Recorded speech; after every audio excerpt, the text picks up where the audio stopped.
Planning your first corporate event can feel so overwhelming, I get it. Most beginners make the same mistake. They usually start with Google searches and end up drowning in conflicting advice. After helping over 1,000 corporate events, I can tell you this. Successful event planning, it's not about fancy spreadsheets or expensive venues.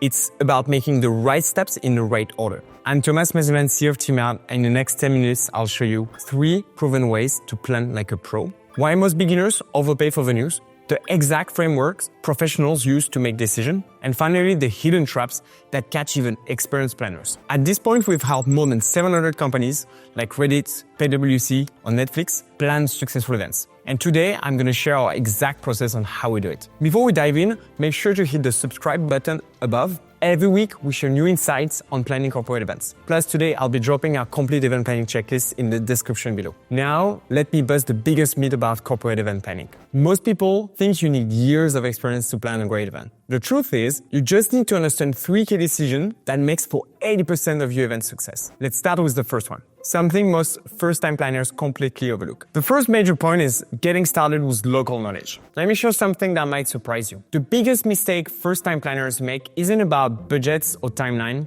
It's about location research. So let me explain with a quick story. Last year, a client came to us for an event they had organized in the past, and it was a disaster. They found the venue online, it had great photos, great reviews, it was actually reasonably priced. But when they arrived, they discovered they were in the highest crime rate neighborhood in Miami. That's actually a true story. So their team didn't feel safe, they couldn't work outside, it was just a disaster. And that was a $50,000 event completely compromised by one small detail. So how do professional planners actually avoid these mistakes? So there are actually 3 approaches, and I'll show you exactly when to use each one. The first option is what I call boots on the ground. So this means visiting the location yourself. So exploring the area, building local connections. It's actually a pretty good idea, but it's also very expensive and super time consuming. It means you have to visit the location yourself. So unless you have months to plan and a really big budget, this probably isn't realistic for your first event. The second option is actually leveraging other people's knowledge. This means talking to a colleague who have planned events in the city or connecting with someone from your company who lives there. This works great, but there's usually one catch. Their experience needs to be recent and relevant.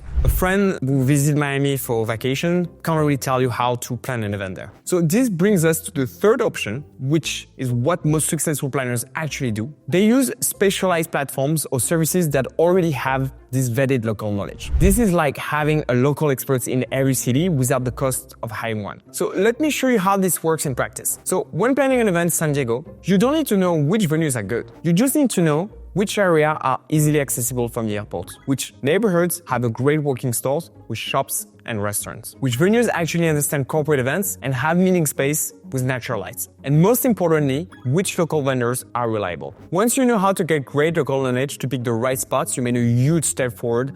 But this is not over. You know how to figure out how you want to plan your events. The second major point, choosing the right planning approach. This part is so important because this decision that can literally save you tens of thousands of dollars. There are mostly 4 main ways to plan a corporate event, and choosing the wrong one is like throwing money out of the window. So I'm going to break this down for you. The first option is doing it yourself. This is where most beginners start. If you're doing everything yourself, using Google spreadsheets, whatever tools you have, it's usually the cheapest option upfront, but there are some pros and cons. So the pros, you have complete control over what you're doing, no management fees, and a very flexible timeline. The cons, you'll spend countless hours managing vendor emails. Sometimes we're talking about 50 plus emails just to book one activity. And here's the thing.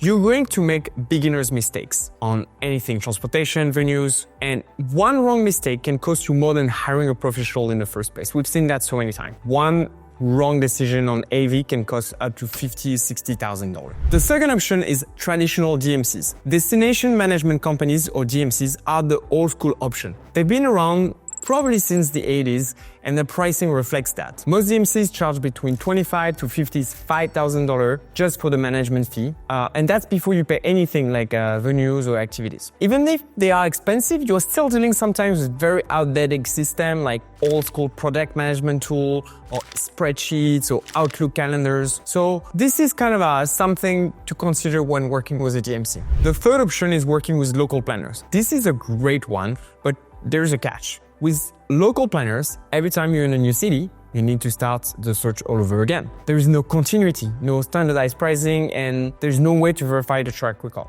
So if you're trying to build a process that's kind of standardized across cities, that may not be the best thing. That brings me to the fourth option, modern planning platforms. Think of it as combining the best of all worlds. You have the cost effectiveness of doing it yourself, the reliability of DMCs, and the local knowledge of city planners. But usually there's a different approach. The fees start at $2,000 instead of $25,000 for GMCs. They usually have a standardized pricing across all cities, which helps you kind of standardize your program across the city. You have vetted vendors that are specifically vetted for corporate groups, and they have modern technologies with tools like mobile apps that you can use and are very mobile friendly. So if you want, I can give you a real case example of how it works. So let's take an example of an event of 40 people in San Diego. This is what you would typically do without a platform like this. You'd make 50 separate vendor calls. You probably compare proposals in very different formats. You're making countless phone calls, hoping that vendors can sometimes handle your group size. So now with a modern platform, on the other side,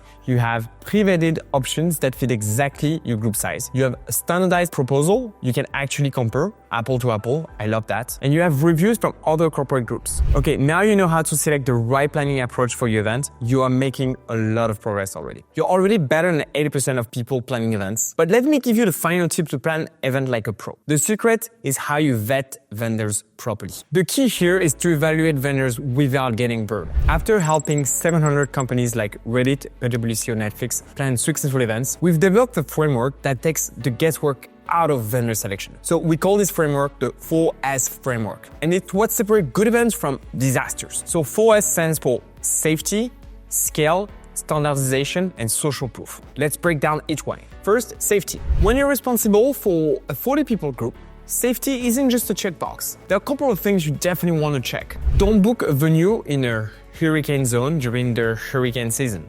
Makes sense. Don't book a venue that is in a dangerous country.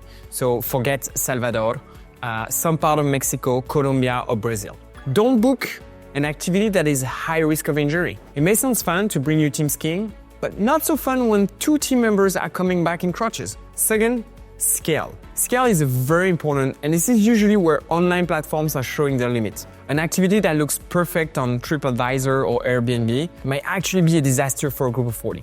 So, a simple example, a hot balloon or kayaking trip, it's very fun when you're 5, but it's almost impossible when you're a group of 40. So this is why you always want to ask the vendor, how many corporate groups have you hosted in the last 6 months? What's the maximum group size for a single session? Can you show me pictures of similar size groups? Watch out for this kind of response. We usually do smaller groups, but we can probably make it work. Or we'll split your group into smaller groups. Or it will depend on the day and the availability. No good. Third one, standardization. This is where you separate the professionals from the amateurs. Let me show you a real example. So a professional proposal always includes clear itemized pricing, detailed timeline with buffer times, super important, specific inclusion and exclusions, communication protocols, cancellation policies. So that's very important things to look for. Fourth, social proof. Here's the thing about reviews. You don't know who wrote them and if they are still accurate. So don't just look at the star rating, instead focus on reviews from corporate groups, specifically and if possible in the same industry, that's very important. Experiences within the last 6 months, so many things can happen in a year. How they handle unexpected problems, and usually their response to negative feedback, it's a good indicator of how they handle things. So now you're equipped with this framework, you can start vetting vendors with more confidence. So let's quickly recap what we've covered today. Number 1, how to gather reliable local knowledge. Super important. Number 2, the 4 planning approaches and when to use each of them, which situation. And finally, the 4S framework for vendor evaluation. Those are extremely important concepts. If you find this video helpful, don't forget to download a complete event checklist in the description below. It includes everything we covered today, and we also have additional resources we use at Teamart internally. Hit subscribe because every week we publish corporate event planning insights like this one. And remember one thing, great corporate events aren't about having the biggest budget, they're about having the right systems in place. So start with these frameworks and you'll be planning in no time events like a pro. See you in the next video.